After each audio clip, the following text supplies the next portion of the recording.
Good morning बच्चों, आइए स्वागत है आपका भूगोल की इस कक्षा में। अच्छा बच्चों, बताइए आप कहाँ रहते हैं? खुजोपुर में, ठीक। और ये खुजोपुर कहाँ है?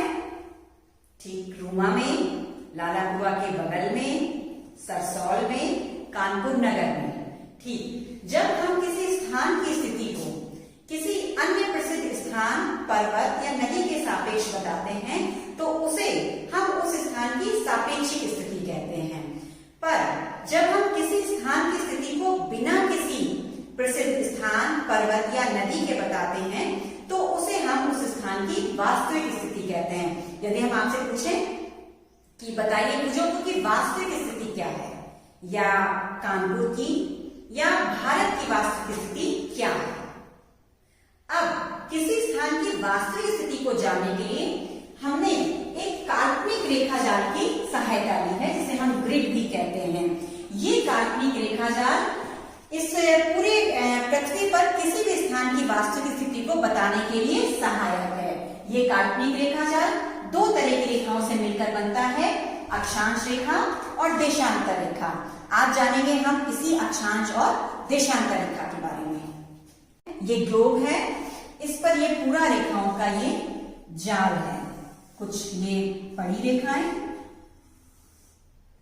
कुछ ये खड़ी रेखाएं।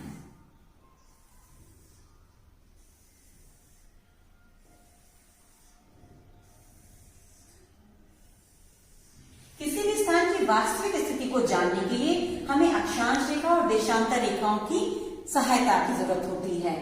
और इसी को हम, ये जो पूरा काल्पनिक रेखा जाल है, इसी को हम ग्रिड कहते हैं, जो दो तरह की रेखाओं से मिलकर बनता है। अब इस ग्रिड को, ये जो पूरे पृथ्वी पर फैली हुई है, इसी ग्रिड को आइए हम एक और तरीके से देखते हैं। देखिए, ये पूरा ग्लोब है हमारा, इस पर देखिए किस तरीके से ये पूरा अक्षांश और देशांतर रेखाओं और अक्षांश रेखाओं का पूरा जाल फैला हुआ है। आइए जानते हैं सबसे पहले अक्षांश रेखाओं के बारे में। अक्षांश, ये हमारा पृथ्वी का एक प्रतिरूप है, ग्लोब है। इसमें बीचों बीच से, क्योंकि ये पूरी हमारी पृथ्वी गोल है, इसका कोई किनारा नहीं है, तो हम किसी एग्जैक्ट जगह से दूरी को नहीं माप सकते। सिर्फ दो बिंदु हमारे ऐसे हैं जो बिल्कुल एग्जैक्ट हैं, एक उत्तरी ध्रुव और एक दक्षिणी ध्रुव। ये दो बिंदु हमारे ऐसे हैं जो बिल्कुल नियत जगह पर हैं। बाकी पूरा किनारा गोल है, तो हम एक निश्चित दूरी ले नहीं पाते। अब इस उत्तरी ध्रुव और दक्षिण ध्रुव से, दोनों से बराबर दूरी पर बीचों बीच से एक भूमध्य रेखा जाती है, जिसे हमने 0 डिग्री देशांतर रेखा मान लिया है। इसे हमने 0 डिग्री देशांतर रेखा मान लिया है। ये पूरी पृथ्वी को दो भागों में डिवाइड करती है, ऊपर वाला उत्तरी गोलार्ध और नीचे वाला दक्षिणी गोलार्ध। ये हमारा उत्तरी ध्रुव है और ये हमारा दक्षिणी ध्रुव। ये 0 डिग्री ये 0 डिग्री अक्षांश रेखा बिल्कुल बीचों बीच से जाती है, पूरी पृथ्वी को दो भागों में, उत्तरी गोलार्ध और दक्षिणी गोलार्ध के रूप में डिवाइड करती है। अब यहाँ पर हम ये जो भूमध्य रेखा पर हम कुछ कोणीय दूरी जब खींचते हैं, जैसे 1 डिग्री या 2 डिग्री या 3 डिग्री, कुछ इस तरीके से जब हम ये रेखाएं खींचते हैं और इसको इस तरह से जब हम बराबर कर देते हैं, तो ये इस तरह से हमें भूमध्य रेखा के समांतर कई रेखाएं मिल जाती हैं। इन्हीं को हम अक्षांश रेखाएं कहते हैं। आइए इसको और क्लियर देखते हैं एक वीडियो के माध्यम से।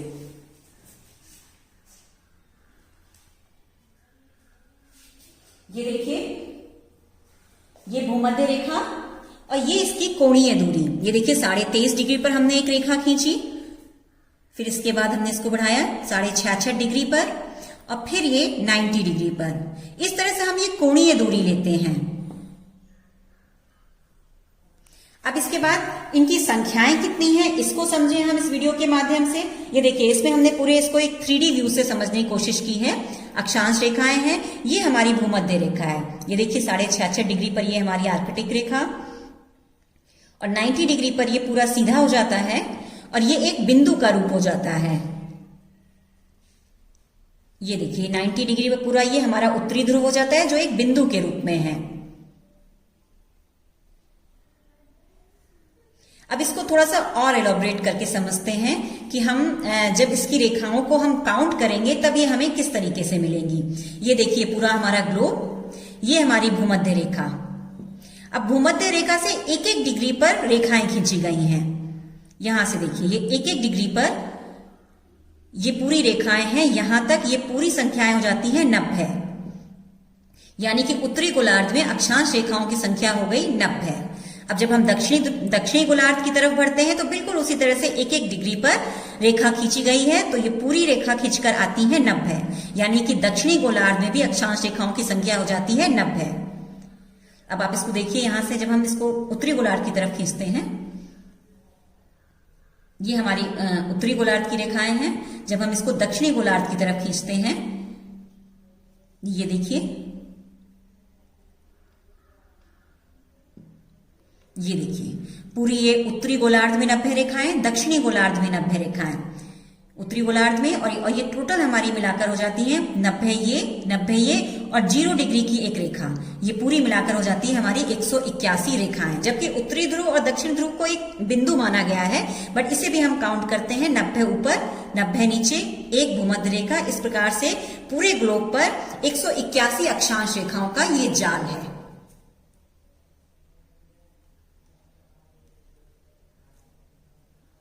ये देखिए पूरी एक एक डिग्री पर रेखाएं खींची गई हैं।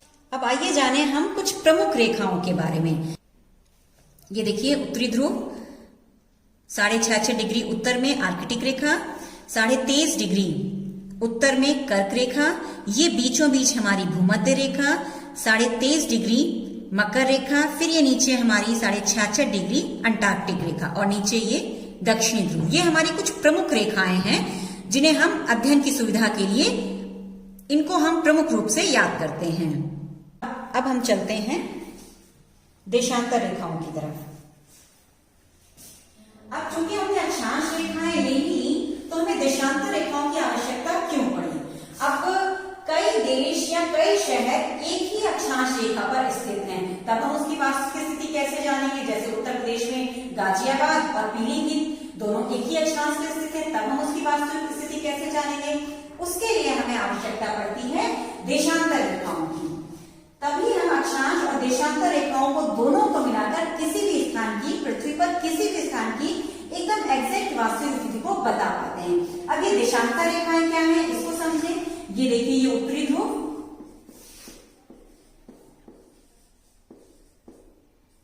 ये दक्षिणी ध्रुव,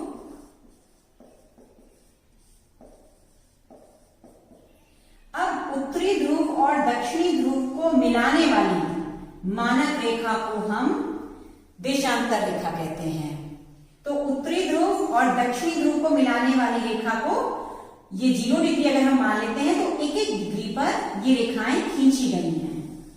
ये देखिए इस तरीके से पूरे ग्लोब पर आपको ये रेखाएं मिलेंगी एक एक डिग्री पर खींची हुई। और जब हम पूरे ग्लोब की बात करते हैं तो इनकी संख्या हो जाती है 360। देखिए 0 डिग्री से हमने यहां से शुरू किया, 1 डिग्री, 2, 3, 4, 5, 6, जैसे हम यहां से समझें। अगर इसको हमने 0 डिग्री मान लिया तो ये 1, 2, 3, 4 ऐसे प्रत्येक डिग्री पर ये रेखाएं खींचते खींचते पूरी हमें वापस आकर 360 डिग्री, हम 360 देशांतर रेखाएं हमको मिल जाएंगी। 181 अक्षांश रेखाएं और 360 देशांतर रेखाएं। आइए देशांतर रेखा की स्थिति को और एक वीडियो के द्वारा और थोड़ा सा क्लियर समझते हैं। देखिए ग्लोब पर किस तरह से ये देशांतर रेखाओं का पूरा जाल है। ये खड़ी रेखाएं हैं,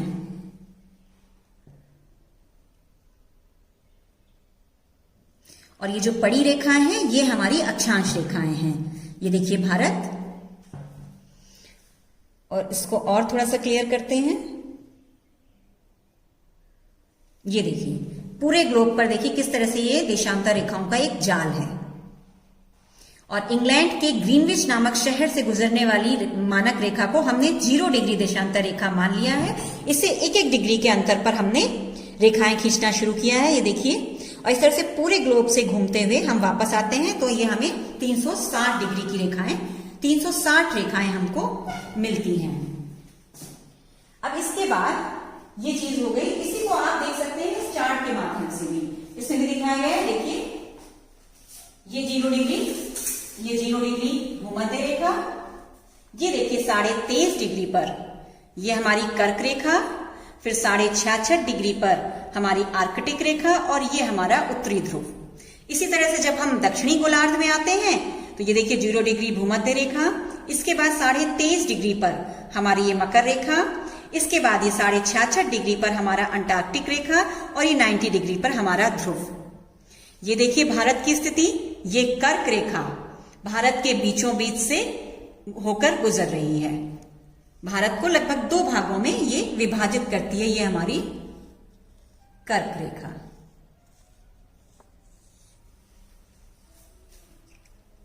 और इसी तरह से जब हम इसमें देखते हैं तो ये जितनी भी खड़ी रेखाएं हैं ये है हमारी देशांतर रेखाएं। अब जब हम इसको ग्लोब में देखते हैं,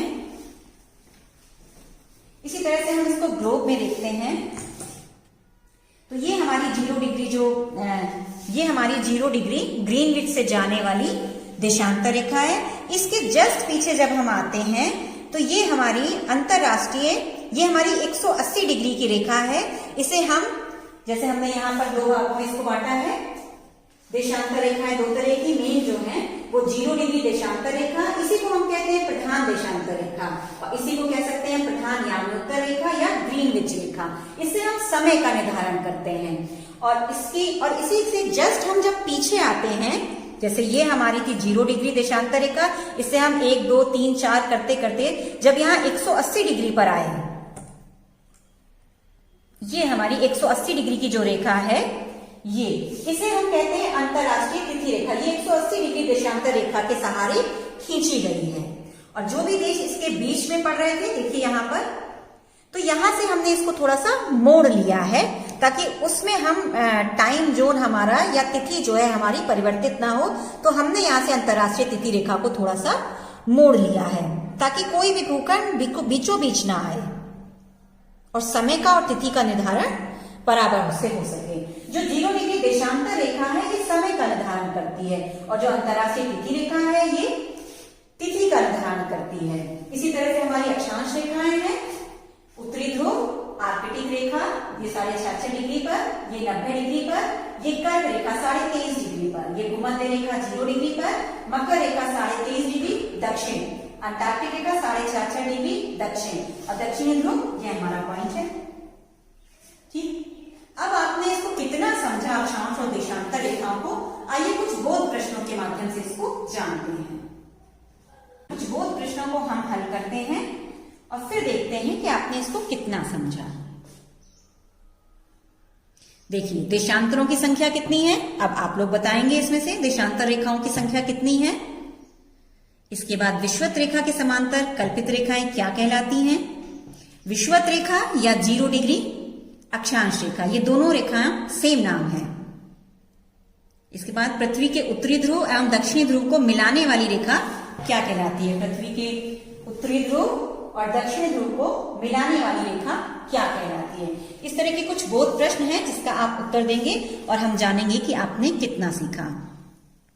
अब एक और तरीके से आप थोड़ा सा और इसको इंटरेस्टिंग बनाते हैं। अमृतसर एवं शिमला लगभग एक ही अक्षांश पर स्थित है, परंतु उनकी जलवायु में भिन्नता का कारण क्या है। अब देखिए इसमें जब आप आंसर देंगे तो थोड़ा सा और इंटरेस्टिंग हो जाएगा। अगर हम ये देखिए आपका आंसर सही है। अब थोड़ा सा और, निम्नलिखित में से किस राज्य से कर्क रेखा नहीं गुजरती है। तो आपने अगर ये आंसर दिया तो ये गलत है। इस तरह से हम बोध प्रश्नों को हल करते हुए और आगे बढ़ेंगे। अब आइए एक गतिविधि करते हैं। इस गतिविधि को करने के बाद यही आपका होमवर्क भी होगा। ये देखिए ये प्लास्टिक की एक बॉल हमने ली है, हम बनाएंगे अपना अपना ग्लोब। सारे बच्चे अपना अपना ग्लोब बना के लाएंगे। इस गतिविधि को पहले हम समझेंगे। देखिए ये प्लास्टिक की एक बॉल है और इसको हमने गर्म करके ये एक तीली इसमें डाली है। अब इसको देखिए, ये हो गया हमारा उत्तरी ध्रुव, इसको हम लिख सकते हैं उत्तरी ध्रुव, और ये हो गया हमारा दक्षिणी ध्रुव।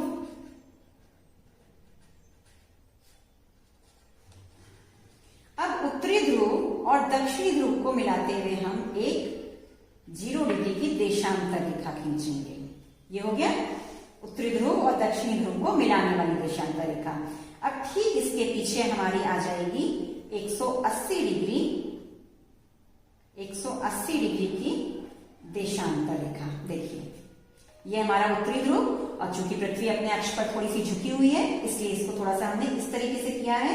ये उत्तरी ध्रुव, ये दक्षिणी ध्रुव, ये हमारी 0 डिग्री की देशांतर रेखा और ये हमारी 180 डिग्री की देशांतर रेखा।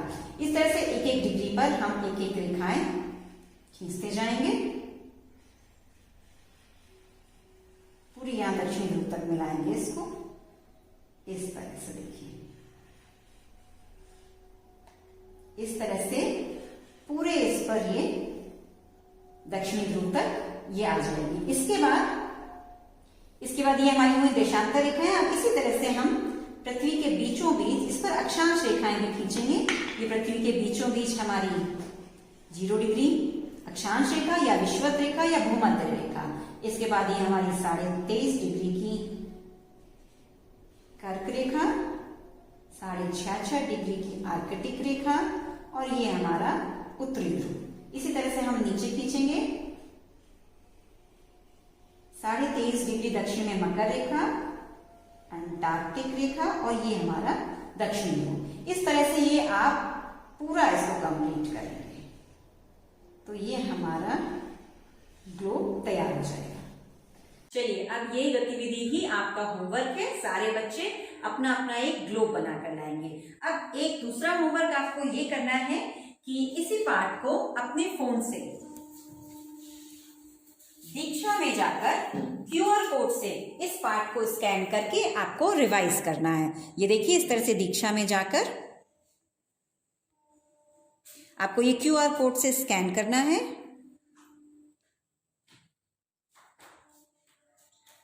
देखिए ये आपका पाठ खुल गया। अब इस पाठ को आपको रिवाइज करना है। ठीक है, इस तरह से आपको ये रिवाइज करना है। बस आज की क्लास इतनी ही। Thank you.